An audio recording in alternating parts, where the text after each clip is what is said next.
हम किसी के मन को विस्तार दे दें, जो एक व्यक्ति से नहीं होगा, दुनिया का श्रेष्ठतम गुरु विष्णु जी हैं, उनसे भी ये पूर्ण तरह से नहीं हो पाया। जब तक शिष्य का, यानी हम आप लोगों का, जिन्हें हम भक्त भी कह देते हैं, हम उनको सहयोग नहीं करेंगे, तब तक ये असंभव है। तो हमें उसका विस्तार देना पड़ेगा।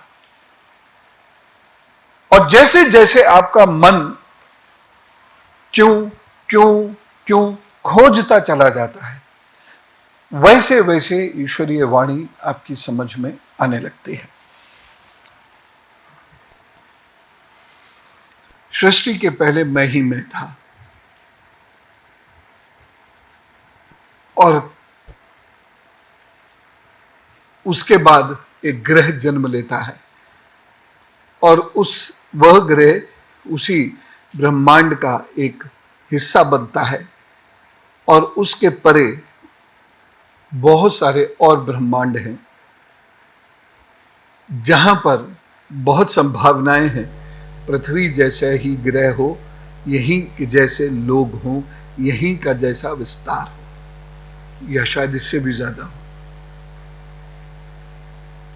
समय रहते मिल जाएगा।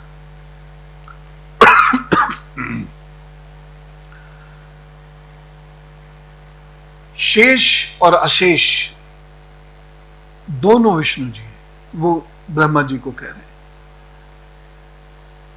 शेष भी मैं हूं, और जब कुछ भी नहीं रहेगा तब भी मैं रहूंगा। यह स्वरूप का अनंत विस्तार है, और इसे बहुत गहराई से समझने की आवश्यकता है।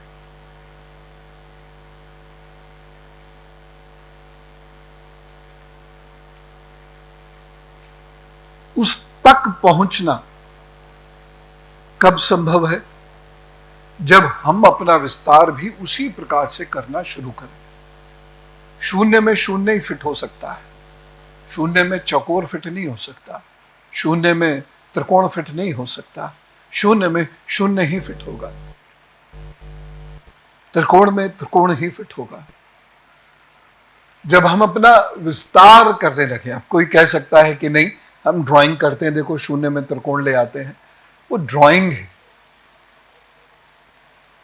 वो ड्राइंग आप बना रहे हैं, इसको फिटिंग नहीं कहते हैं। वो नेचुरल होती है, प्रकृति होती है, वो जो सांख्य दर्शन का एक अटूट हिस्सा है, प्रकृति, और जिसके बारे में आज बहुत सुंदर विवेचन आप सुनने वाले हैं।